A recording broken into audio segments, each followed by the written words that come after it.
Thank you है।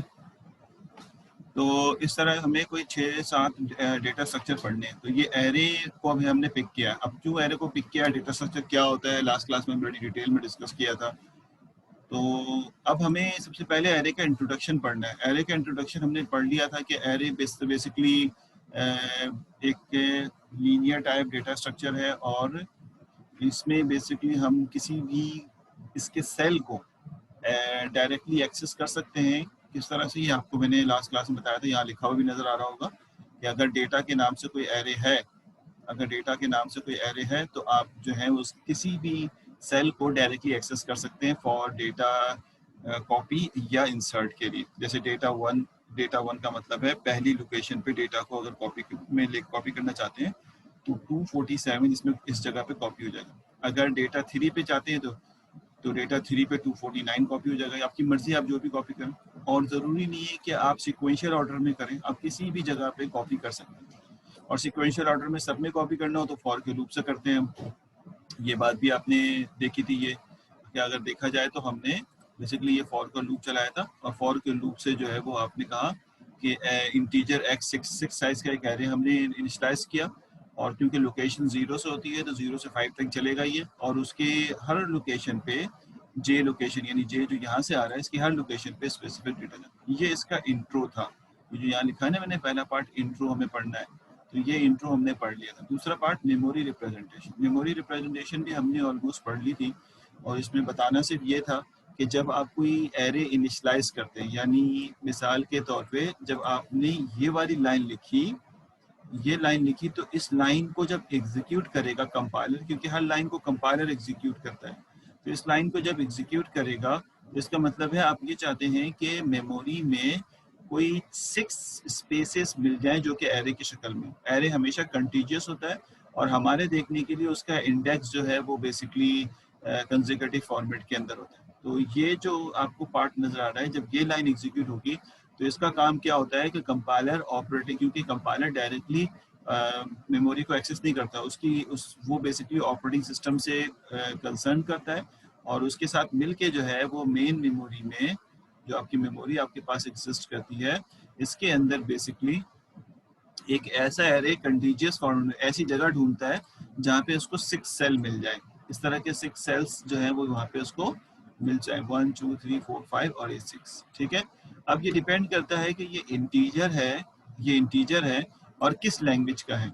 यानी अगर ये सिंपल सी, टर्बो सी का है, या सी शार्प का है, पाइथन का है, मैटलैब का है, तो हर एक के इंटीजर की साइज डिफरेंट होता है। यानी ये जो एक सेल है ये कितने साइज का होगा ये डिपेंड करता है कंपाइलर पे।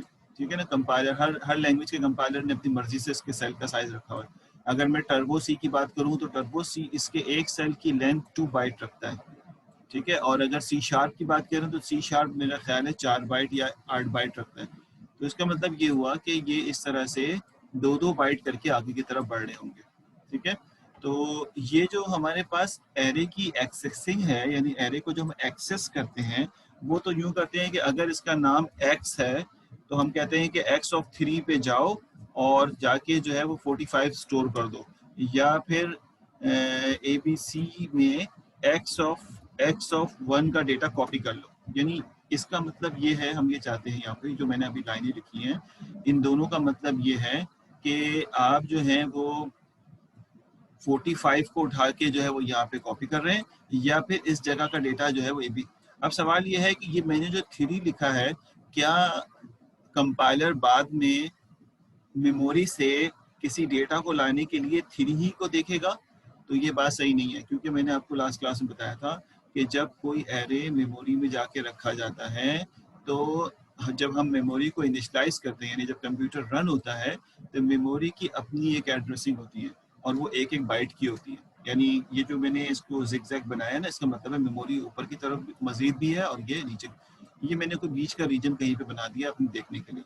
तो इसके हर हर बेसिकली पार्ट जो है एक एक बाइट का होता है। मेमोरी की एड्रेसिंग की बात कर रहा हूँ, ये मैं मेमोरी की एड्रेसिंग एक एक बाइट की होती है। यानी अगर मिसाल के तौर पे हम ये एज्यूम कर लेते हैं कि ये वाला पार्ट किसी लम्हे अगर 200 को रिप्रेजेंट कर रहा है, ठीक है ना, ये किसी लिमिट 200 को रिप्रेजेंट कर रही है, यहाँ लिखा नहीं जा रहा, तो मैं इसको इसके बजाय वैसे लिखूँ, जगह शॉर्ट है, मैं इसको भी दूसरी जगह पे लिख देता हूँ कि अगर ये 200 पे रिप्रेजेंट कर रहा है, ये मिसाल का 200 है स्टार्टिंग, और तो फिर ये वाला 201 होगा लाजमी, ठीक है, और ये वाला 202 होगा, यानी एक एक बाइट करके जो है ये आगे, और ये वाला 203 होगा, एक एक बाइट करके मेमोरी की एड्रेसिंग होती है, और हेक्साडेसिमल में होती है तो वो तो हमारे देखने के लिए होती है, लेकिन एक्चुअल में तो बाइनरी फॉर्मेट में था। इसका मतलब है एरे नीचे की तरफ भी एग्जिस्ट करता है, ऊपर के, लेकिन बीच में कहीं हमने यहाँ पे शो किया 200 से। अगर यहाँ पे कहीं पे कोई एरे हमारा 6 साइज का बनता है जिसका बेस एड्रेस अगर 200 है, तो इसका एक सेल कंप्लीट होगा 202 पे, यानी 201 इसके अंदर ही होगा साइज में, क्योंकि एक सेल अगर ये टर्बो सी का इंटीजर है तो 2 बाइट लेगा, अगर ये सी शार्प का होता तो एक सेल कंप्लीट होता 204 पे, समझ आई, यानी 4 बाइट मेमोरी की वो कंज्यूम करता for saving the one cell. और अगर ये टर्बो सी का इंटीजर है तो ये अगला सेल 202 से शुरू होकर 204 पे जाएगा, अगला 204 से 208 पे जाएगा, 6 पे जाएगा, 206 से 208 पे, 208 से 210 पे, एंड सो ऑन। 6 है तो ये 12 तक आके रुक जाएगा यहाँ पे, ठीक है, समझ में आ रही बात है। इस तरह से ये चलता रहता है। और अब हमारे पास एक मैपिंग नजर आ रही है कि जिसको मैं सेल नंबर 1 कह रहा था, असल में वो 200 लोकेशन, मैं 200 मेरा एजम्पशन है, वो तो जो भी एड्रेस उसको मिल जाए, तो ये पहला सेल जिसको मैं 1 कह रहा था बेसिकली ये 200 लोकेशन पे है, और जिसको मैं 2 कह रहा था वो एक्चुअल में 202 लोकेशन पे, और जिसको मैं 3 कह रहा था वो एक्चुअल में 206 पोजीशन पे। वो तो डिपेंड करता है कि एरे को उस वक्त ऑपरेटिंग सिस्टम कहाँ जगह देगा, उस बेसिस पे हम इसकी बेसिकली ग्रोथ करेंगे। अब सवाल क्या था हमारा लास्ट क्लास में, जो मैंने जहाँ पे क्लास खत्म की थी, वो सवाल ये था कि अगर कोई कहता है कि x ऑफ 3 पे 45 कॉपी कर दो, इसका मतलब है लोकेशन 3 जो मेमोरी में है यहाँ पे डेटा 45 कॉपी करना है, तो कंपाइलर जब इस लाइन को एग्जीक्यूट करेगा तो उसको थोड़ा याद होगा कि x3 को मैंने मेमोरी में कहाँ रखा है, या याद रख के उसको रखना पड़ेगा कि मैंने उसको 206 लोकेशन पे रखा है, मिसाल दे रहा हूँ मैं, 206 लोकेशन पे रखा है, यानी x ऑफ 3 जो है वो 45 रखना है, तो 3 जो है इसकी लोकेशन मेमोरी में कहाँ, ये तो मेरे और आपके समझने के लिए, मेरे जहन में है कि मैं तीसरे सेल पे रख रहा हूँ, लेकिन एक्चुअल में ये बेसिकली 206 लोकेशन पे है, अगर उसको शुरू में 200 लोकेशन मिली है बेस एड्रेस। तो अब ये याद कौन रखेगा, तो हमने कहा था एक तरीका ये है कि आप एक फाइल बना लें और इसमें यहाँ पे लिखें कि सबसे पहला सेल जो है वो 200 है, और ये बेसिक बल्कि इस तरह लिखें, पहला सेल जो है वो 200 लोकेशन पे है, दूसरा सेल जो है वो 202 लोकेशन, एंड सो ऑन। तो आपको पता होगा कि ये एक तरीकेकार अच्छा नहीं है, क्योंकि फाइल में जब कोई चीज़ रखी जाती है तो फाइल क्लोज होगी, फाइल ओपन होगी, फाइल में सर्च होगा, तो ये तो बहुत स्लो प्रोसेस है, मसला हल हो जाएगा लेकिन प्रोसेस बहुत स्लो होगा। तो हमने कहा था इस मसले को हल करने के लिए कंपाइलर के अंदर कोड लिखा जाता है। वो क्या कोड होता है कि एक मैथमेटिकल फॉर्मूला होता है जो आपको स्पेसिफिक लोकेशन तक पहुंचा देता है। इशू क्या है, मेमोरी को 3 का कुछ नहीं पता। मेमोरी का मतलब है कि एरे जब मेमोरी में चला गया तो 3 का कुछ नहीं पता, यानी हम जो लिखते हैं और एरे में जो मेमोरी में डेटा स्टोर होता है, इसके बीच में एक फार्मूला लगाया जाता है जो कि कंपाइलर हैंडल करता है, कंपाइलर की जिम्मेदारी। जैसे ही मैं ये लिखता हूँ कंपाइलर जाता है उस फार्मूले को एग्जीक्यूट करता है, मैपिंग देखता है कि 3 लोकेशन जो तुम आस्क कर रहे हो वो मेमोरी में कहाँ मिलेगा, वो कन्वर्ट करता है, मेमोरी के उस एड्रेस को हिट करता है, वहां पे जाके डेटा कॉपी करता है या डेटा लेके आता है। और ये इतना फास्ट होता है कि हमें कोई भी हेजिटेशन नजर नहीं आती, कोई भी इसके अंदर जो जर्क है वो नजर नहीं आता, क्विकली काम हो रहा होता है। तो इसलिए अगर ये रीजन स्लो होगा जहाँ पे मैपिंग है, ये मैपिंग का वर्किंग स्लो होगी, तो फिर तो बहुत ही ज़्यादा टाइम भी लगेगा, हमें जर्क नज़र आएगा कि भाई इतना टाइम के बाद रिजल्ट आ रहा है। तो इसलिए इसको बहुत फास्ट रखना होता है। तो इसका मतलब ये हुआ कि जब हम डेटा को मेमोरी से उठा रहे होते हैं एरे की सूरत में या उसमें इंसर्ट कर रहे होते हैं, तो बीच में एक मैथमेटिकल फार्मूला होता है। वो हमने लास्ट क्लास में फार्मूला पढ़ लिया था, मैं दोबारा फार्मूला पढ़ लेता हूँ कि वो फार्मूला क्या है। इसको कहते हैं मेमोरी, ये जो सेकंड पार्ट है ना ये भी हम पढ़ रहे हैं, मेमोरी रिप्रेजेंटेशन। एक एरे को मेमोरी में कैसे, और वो भी लीनियर एरे के बारे में बात है। अभी मल्टी डायमेंशनल किस तरह रखा जाएगा उसका थोड़ा तरीका का थोड़ा सा चेंज होगा। तो ये मेथड हम जो है वो पिक करते हैं जिसके बेसिस पे आप एरे के अंदर डेटा को रखते हैं। हमने कहा था अच्छा होगा क्या, तो बात यहाँ पे ये चली थी कि एक फॉर्मूला होगा जिसके बेसिस पे हम इस पे काम करेंगे, कोई ऐसा पुअर तरीकेकार नहीं होगा जिसके बेसिस, ये तो ऐसा कोई पुअर तरीकेकार नहीं होगा जिसके बेसिस पे हम काम करें। तो इससे ये जाहिर हुआ मेरे भाई कि अगर हमारे पास आ गया, हाँ, अगर हमारे पास एक मेमोरी है, मैं आपको समझा देता हूँ, जो लोग क्लास में नहीं थे और जो थे भी उनको अगर बारिश की वजह से थोड़ा सा दुश्वारी हुई थी क्लास लेने में, तो लास्ट क्लास में तो बहुत बारिश थी ना जुमरात को। तो अगर हम ये कहते हैं कि मिसाल के तौर पे ये एक लोकेशन है, मैं 200 अपनी मर्जी से लिखता हूँ, आपकी मर्जी आप इसको चेंज कर लें, मुझे नहीं पता 200 में क्यों लिखता हूँ। 200 है, उसके बाद उसकी अगली लोकेशन जो है मिसाल के तौर पे ये वाली, ये 1 बाइट की है और ये 201 है मिसाल के तौर पे, एक बाइट की जगह ले रहा है ना ये मेमोरी की लोकेशन जो थी, 1 बाइट 201। उसके बाद इसकी अगली लोकेशन में अगर लिख देता हूँ, थोड़ा सा लेट तो हो जाऊंगा लेकिन आपकी समझ आ जाएगी बात। अगला एड्रेस जो है मिसाल के तौर पे 202 है, ठीक है, ये एड्रेस हम लिख देते हैं 202 है। उसके बाद अगला एड्रेस जो है वो मिसाल के तौर पे 203 है। अब ये समझ में आ गया होगा आपको, 203 एंड सो ऑन, ये मेमोरी का एड्रेस है। दिस इज फॉर दीज और बेसिकली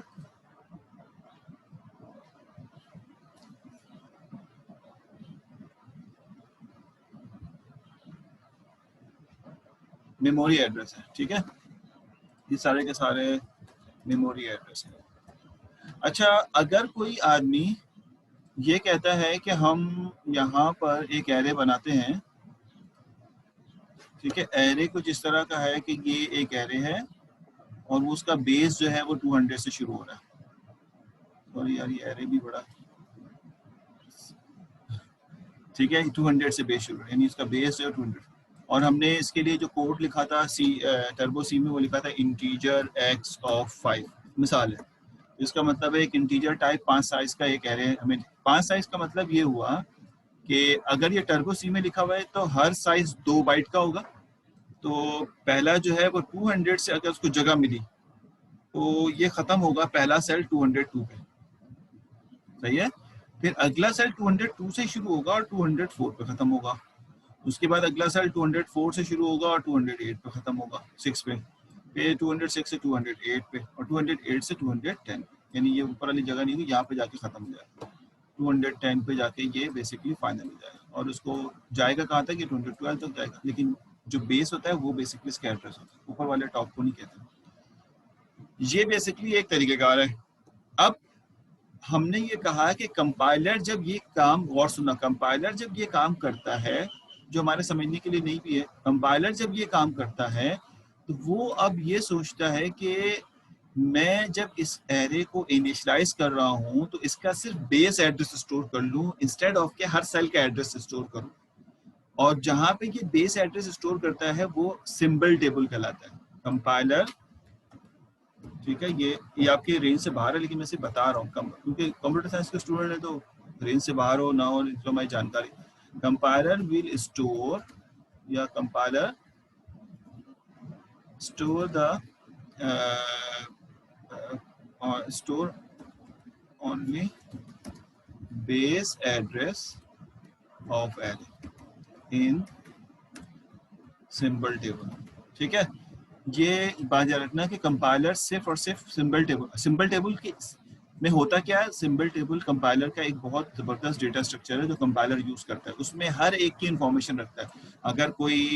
वो अगर कोई वो बेसिकली कोई वेरिएबल भी बनाता है तो उसमें रखता है, इसके कुछ एट्रीब्यूट्स होते हैं और इसमें सारी इंफॉर्मेशन वो स्टोर करता है सिंबल टेबल के अंदर। This is the pattern of, यानी मिसाल के तौर पे अगर कोई वेरिएबल भी है, कोई मैं एरे की बात नहीं कर, एक्स है, तो ये इसको देखता है कि ये इंटीजर है या नहीं है, तो ये इंटीजर है तो इंटीजर पे इसको कह देता है ये इंटीजर है, इसका साइज कितना है, इसका एड्रेस कितना है, इसका स्कोप यानी कितना, ये सारी चीज़ें यहाँ स्टोर करता है। इसी तरह से अगर कोई एरे आता है, मिसाल के तौर पे हमारा एरे कोई आता है, स्टोर होता है, तो वो भी सिंबल टेबल में जाता है। टाइप इसका इंटीजर है, ठीक है, इसका बेस एड्रेस कहाँ है, ये जो हम यहाँ पे लिख रहे हैं ना बेस एड्रेस, इसका बेस एड्रेस क्या होता है, 200 पे बेस एड्रेस, बेस एड्रेस, ये सिर्फ बेस एड्रेस स्टोर करता है बस, बाकी जो दूसरी चीजें स्टोर करनी है वो भी हमारे समझने की बात नहीं है, कंपाइलर में शायद आप समझ जाए। ठीक है, तो ये बेस एड्रेस स्टोर होता है इंस्टेड ऑफ के सारे एड्रेसेस हम स्टोर करें। ये तो समझ में आ गई बात आपकी। अब जब बेस एड्रेस स्टोर है और कोई यूं लिखता है, मिसाल के तौर पे कोई अगर यूं लिखे कि I want to check, I want to copy any array, ठीक है, बल्कि मैं इसको लिख लेता हूँ माई एरे, मेरे एरे का नाम माई एरे है, माई एरे की मैं अब कहता हूँ कि 7th पोजीशन पे अगर हमारे साइज 7 एग्जिस्ट करता है, 33 स्टोर कर दो। तो इसका मतलब ये हुआ कि हम कंपाइलर ये कहना चाहता है, कंपाइलर ये कहना चाहता है कि आप जो हैं वो एरे की, हम ये कहना चाहते हैं कि एरे की 7th लोकेशन पे 33 कर दो। अब कंपाइलर जैसे ही इसको पढ़ेगा तो इसके बीच में एक फार्मूला लगाएगा, फार्मूला लगा के फिर मेमोरी को एक्सेस करेगा कि कौन सा लोकेशन बन रहा है, फिर मेमोरी को एक्सेस करेगा कौन सी लोकेशन, मेमोरी की कौन सी लोकेशन बन रही है। मेमोरी को नहीं पता 7 क्या होता है, वो कहता है मुझे नहीं पता 7 क्या है, ये तुम्हारी जिम्मेदारी है कि तुम मुझे कन्वर्ट करके दो 7 क्या होता है। तो वो बेसिकली यहाँ फॉर्मूला कन्वर्जन करेगा कंपाइलर और उसके बाद मेमोरी की उस लोकेशन पे जाके इसको एक्सेस करेगा। अब वो फॉर्मूला क्या है जो यहाँ इन बिटवीन लगा हुआ है, कंपाइलर हम देख नहीं पाते, जिन लोगों ने कंपाइलर बनाया है, हर लैंग्वेज का कंपाइलर होता है, जिन लोगों ने अच्छा ये स्टैंडर्ड फॉर्मूला है, हर लैंग्वेज में यही फॉर्मूला इस्तेमाल होता है, इसलिए डेटा स्ट्रक्चर जो है ऑलमोस्ट स्टैंडर्ड फॉर्मेट में बनाई जाती है। तो अब आप वो फॉर्मूला कहेंगे अच्छा ये, अब ये फॉर्मूला मेरे और आपके देखने के लिए मैं एक अच्छे तरीके से अंदाज में लिखूंगा, मैं लिखूंगा लोकेशन का मतलब मेमोरी लोकेशन, ये एलओसी लॉक का मेमोरी लोकेशन, माई एरे, ठीक है, माई array of 7, my array of 7 की मेमोरी लोकेशन बताओ क्या होगी। ये मैंने अपने और आपके समझने के लिए ये पैटर्न लिखा है, वरना वो तो सिर्फ फॉर्मूला लगा हुआ होगा, एक्चुअल में तो सिर्फ फॉर्मूला। वो कहता है इसके लिए क्या फॉर्मूला होगा, तो कहता है इसके लिए फॉर्मूला होगा सबसे पहले बेस एड्रेस, ठीक है, बेस एड्रेस, और उसके बाद इसको मैं बेस एड्रेस को बीए कर दूं ताकि जगह बन जाए हमारी, बेस एड्रेस, ठीक, उसके बाद प्लस और वर्ड लेंथ, हर सेल का लेंथ कितनी है, वर्ड लेंथ, कॉमा, ठीक है, के यानी किस लोकेशन को मांग रहे हैं आप, माइनस लोअर बाउंड, ठीक है। ये फॉर्मूला जो है, लोअर बाउंड का मतलब है कि एरे की इंडेक्सिंग कहाँ से शुरू हुई है, तो ये भी सिंबल टेबल में स्टोर होता है कि एरे का इंडेक्स, क्योंकि हर लैंग्वेज के इंडेक्स जो है वो 0 से नहीं होता, हमारे सी शार्प पाइथन में 0 से होता है, लेकिन मैटलैब में 1 से होता है, इसी तरह से जावा में 0 से होता है, और ओरेकल में 1 से होता है, इस तरह बहुत सारी लैंग्वेजेस हैं जिसमें 0 से होता है। तो इसलिए लोअर बाउंड हर और हम जो अभी यहाँ पे प्रैक्टिस करेंगे उसमें तो कभी भी हम 0 और 1 की बात ही नहीं करेंगे, हम तो कहेंगे लोअर बाउंड क्या है। तो ये फॉर्मूला में अब आप देखें, इस फॉर्मूले में कंपाइलर को याद क्या रखना है, उस फॉर्मूले में कंपाइलर को सिर्फ बेस एड्रेस याद रखना है, सॉरी बेस एड्रेस याद रखना है, इसके अलावा कोई और चीज याद रखने की जरूरत नहीं है। वर्ड लेंथ कंपाइलर को पता होता है कि मेरे एज अ कंपाइलर मेरा मेमोरी, मेरा एरे इतने साइज का होता है। उसके बाद के आप खुद प्रोवाइड करते हैं कौन सी लोकेशन है, ये 7 जो है वो के है। लोअर बाउंड का मतलब है एरे की इंडेक्सिंग मतलब कहाँ से शुरू होती है। तो ये सारी बातें तो डिफॉल्ट में वर्ड लेंथ और एल, और अगर नहीं भी डिफॉल्ट में तो ये सिंबल टेबल में स्टोर होती है, और के आप खुद प्रोवाइड करते हैं। तो इसमें इस वक्त फॉर्मूले में सारी चीजें मौजूद हैं।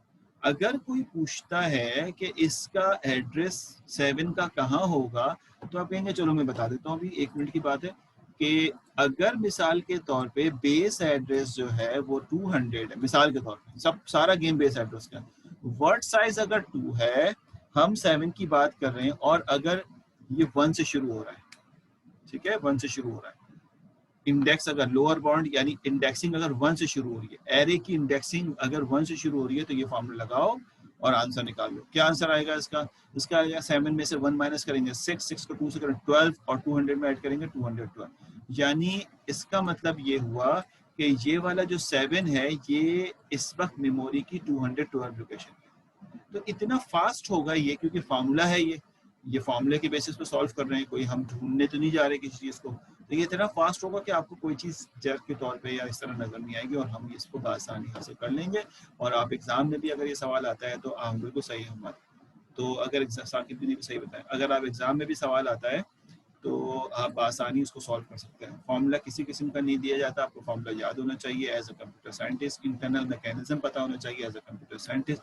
आपके जहन में कोई नई बात क्लिक हो एज अ कंप्यूटर साइंटिस्ट, आपको पता होना चाहिए कि भाई हो सकता है कि मैं कोई नया फॉर्मूला ड्राइव कर दूँ। हर इंसान की अपनी कैपेबिलिटी होती है, हर इंसान की अपनी कैपेबिलिटी होती है, और हर इंसान जो है वो कुछ न कुछ सोच सकता है। तो हो सकता है कि आप इस बेसिस पे कोई नया कुछ सोच लें, कोई नया तरीक़ेकार सोच लें जो इससे बेहतर हो। लेकिन अगर ये चीज़ पढ़ते भी नहीं तो फिर सोचने की सलाहियत भी नहीं होती। अब आपने इसकी अब इंटरेस्टिंग बात क्या है, ये मैं किसी सी शार्प के लिए नहीं पढ़ाया मैंने, ना ही पाइथन के लिए पढ़ाया, ना ही मैंने ओरेकल के पढ़ाया, बल्कि ये हर लैंग्वेज के अंदर स्टैंडर्ड है कि if any array can access the memory location there is a formula standard of this. ये स्टैंडर्ड, हाँ कुछ लैंग्वेजेस अपने बेसिस पे इम्प्रूव करने की कोशिश करती हैं, हर कंपाइलर को इजाज़त है कि वो अपने तरीके से डिफरेंट तरीकों से यूज़ कर ले, तो वो यूज़ कर सकते हैं। तो ये कहा हमारा मेमोरी रिप्रेजेंटेशन का ख़त्म हुआ, और हम इसके बेसिस पे जो लास्ट कोई सवाल कर बैठे थे वो सवाल दोबारा, ये देखिए फॉर्मूला यहाँ लिखा हुआ है कि ये है location L a linear array of के, उस लोकेशन को फाइंड करो, base address of L A, यानी जो लीनियर एरे उसको बेस एड्रेस क्या मिला। स्टूडेंट पूछते हैं सर ये बेस एड्रेस कहाँ स्टोर होगा, तो मैंने आपको बता दिया कि सिंबल टेबल में स्टोर होता है कंपाइलर के, और वहाँ से ये उठाता है। ये कंपाइलर की जिम्मेदारी है कि सिंबल टेबल को मेंटेन करता है फॉर एवरी वेरिएबल, जो भी वेरिएबल बनता है वो सिंबल टेबल में स्टोर होता है। डब्ल्यू वर्ड साइज के जो आपका हिट हो रहा है इंडेक्स और लोअर बाउंड, तो फॉर्मूला लगाओ के आंसर आ जाएगा। It's not a difficult formula, और इस फॉर्मूले के बेसिस पे आप काफ़ी सवाल सॉल्व कर सकते हो। लास्ट हमने ये वाला सवाल सॉल्व किया था कि consider an array auto, an array which records the number of the automobiles sold each year from 1932 to 1984। अब देखें हमारा जो एरे है, इंटरेस्टिंग बात जो आज के दिन आए हैं या जो पहले भी पढ़ चुके हैं, इंटरेस्टिंग बात कि हमारा जो एरे है अब उसका इंडेक्स ना तो 0 है ना 1 है, ये याद रखना है, एग्जाम में भी इस बात को ध्यान में रखना। We are not suppose to, हम क्योंकि हम तो जेनेरिक पढ़ रहे हैं ना, तो हमें इससे कंसर्न नहीं 0 है, बल्कि अब हमने कह दिया कि हमारा एरे जो है वो 1932 से स्टार्ट हो रहा है, यानी उसका इंडेक्स 1932 है, और कहाँ तक जा रहा है 1984 तक जा रहा है। अब इंडेक्स हमने ये कर लिया, कहता है बेस एड्रेस जो उसको मिला है वो 200 मिला है, और जो वर्ड साइज है वो 4 है, ठीक है, वर्ड साइज पर मेमोरी सेल, यानी 4 बाइट जो है वो हर सेल एग्जीक्यूट कर रहा है। यानी इसने यह बताया कि अगर पहला 200 पे है, 1932 का जो एड्रेस है वो अगर 200 है, तो 1933 का एड्रेस 204 होगा। सिंपल सी बात है, कोई मुश्किल बात तो नहीं है। तो बताइए कि के की वैल्यू अगर 1965 हो, यानी अगर कोई आदमी ये एक्सेस करना चाहे कि AUT ऑटो ऑफ 1965, अगर ये एक्सेस करना चाहे और चाहे कि इसके अंदर मैं कोई वैल्यू पुट कर दूं, 55 पुट कर दूं, तो 65 का एड्रेस क्या होगा। यानी अब आप ढूंढना चाहेंगे, इसके कंपाइलर ढूंढना चाहेगा, आपसे मुराद है कंपाइलर ढूंढना चाहेगा कि इसके बेसिस पे ऑटो का 1965 का एड्रेस क्या होगा, 1965 का एड्रेस क्या होगा, ताकि मैं उस जगह पे जाके 55 को कॉपी करूँ, क्योंकि मुझे मिडिल में ये फॉर्मूला लगाना होगा, फॉर्मूला लगा के मैं मेमोरी लोकेशन एक्सेस करूंगा। मेरे और आपके समझने के लिए 65 है, मेमोरी में कहाँ होगा अगर बेस एड्रेस जो है वो 200 है और वर्ड साइज जो है वो 4। तो ये हमने लास्ट क्लास में सॉल्व कर लिया था, स्टूडेंट ने सही बताया था, आंसर भी सही दिए थे, और वो आंसर थे ये हमने सॉल्व करके बताया था कि इसके क्वेश्चंस का सोल्यूशन ये है कि 1965 को ढूंढ रहे हो तो 200 प्लस 4, 1965 माइनस 1932, यानी 200 बेस एड्रेस, वर्ड साइज 4, के 1965 माइनस लोअर बाउंड 1932, फॉर्मूला आया 332, यानी 1965 जिसको आप ढूंढ रहे हैं मेमोरी में 332 लोकेशन पे होगा अगर बेस एड्रेस 200 है। ठीक है, तो ये आपने फाइंड कर लिया, और ये फाइंड आपने इसलिए किया है कि आपके हर एरे के पीछे यही फॉर्मूला चल रहा है, इसी फॉर्मूले से सारी चीजें हैंडल हो रही हैं। लास्ट क्वेश्चन है, ये आप सॉल्व कर लो फौरन के, ताकि हम इसको जो है वो आगे बढ़ाएं अपने काम को, और फिर हम ऑपरेशंस की तरफ जाएं। ये सारा काम हो गया हमारा, मेमोरी रिप्रेजेंटेशन भी मैंने आपको समझा दी। अब आप इस सवाल को पढ़ें और इसका मुझे आंसर दें। मैं 1-2 मिनट के लिए खामोशी इख्तियार कर रहा हूँ, आपकी जिम्मेदारी दे रहा हूँ कि आप इसका आंसर फाइंड करके मुझे दें, ताकि मैं क्विज वगैरह की तरफ जाऊँ तो देखूँ कि आप चोरी चुकारी नहीं कर रहे, बल्कि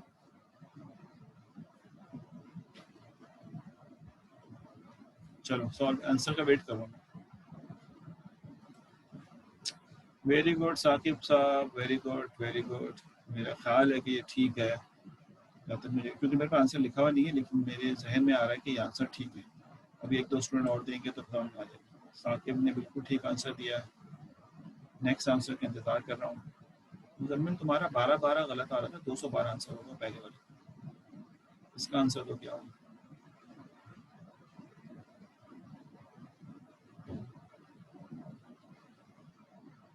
एग्जाम में हर तरह के सवालात के लिए रेडी रहना। जब तक कॉन्सेप्ट क्लियर नहीं हो नहीं कर सकोगे। चोरी चकारी से बचे रहना। इंतजार कर रहा हूँ आंसर का। अभी एक ही आंसर आया बहुत क्विक साकिब का, बाकी लोगों का इंतजार कर रहा हूँ। सही है सही है। हमाद तुम्हारा आंसर गलत है, 272, मुझे लग रहा है 224 सही है। तो दोबारा से चेक करो। दो लोगों ने दो आंसर दिया तो इसका मतलब किसी एक का तो गलत है ना। तो अब आप, वर्ड साइज 2 है, वर्ड साइज 2 है, याद रखना। वर्ड साइज 2 है। हाँ सही है हमारा। नूर अहमद आपका आंसर भी गलत है। इतनी सी बात पे इतनी गलती क्यों हो रही है भाई? नूर अहमद। असनाद तुम्हारा आंसर सही है। 38 की जगह 62 लिख दें, पता नहीं आप लिख दें, हमने तो आपको सवाल दिया है हमारे भाई। अच्छा ठीक है ठीक है ठीक है, तुमने ये बताया मुझे, ठीक है। अब ये कॉपी पेस्ट 224 आंसर आने शुरू हो गए। ठीक है भाई, इसका मतलब ये है कि 224 आंसर ठीक है। अब जिन लोगों से नहीं हुआ उनके लिए मैं लिखता हूँ, जिन लोगों से नहीं हुआ, क्योंकि देखो इतनी डिस्टेंस लर्निंग पे हम पढ़ रहे हैं और अभी हालात फिर लग रहा है ख़राब होते जा रहे हैं, तो मुझे नहीं पता कि हम दोबारा यूनिवर्सिटी ज्वाइन कर सकेंगे। तो हमें कॉम्प्रोमाइज़ करना पड़ेगा और खूब पार्टिसिपेट करना पड़ेगा। इस सब्जेक्ट को ईजी ना लें, और सब्जेक्ट ईजी है लेकिन आप ईजी ना लें, इसकी प्रैक्टिस करें। अभी मैं आपसे जब ये एल्गोरिथम लिखनी शुरू करूँगा तो जर्नल बनवाऊँगा 200 पेजेस के, उसमें एल्गोरिथम लिखवाऊँगा, फिर उसकी मैं कॉपी सबमिट करवाऊँगा किसी तरह से एक दिन मेन कैंपस में या सिटी कैंपस में बुला के। सब काम करने हैं आपकी, बहुत मेहनत करनी है सब्जेक्ट के लिए। खैर, अच्छा जिन लोगों से नहीं हुआ तो लोकेशन, ठीक है, लोकेशन और एरे अगर ए है, इसकी हमें 38 पोजीशन मालूम करनी है। तो हम कहेंगे कि बेस एड्रेस क्या दिया आपने, तो कह रहा है बेस एड्रेस 150 दिया, प्लस वर्ड साइज 2 दिया। ठीक है, किसको मालूम करना है? 38 को मालूम करना है, माइनस लोअर इंडेक्स 1 to 62 लिखा हुआ है, तो लोअर इंडेक्स 1 हो गया। ठीक हो गया।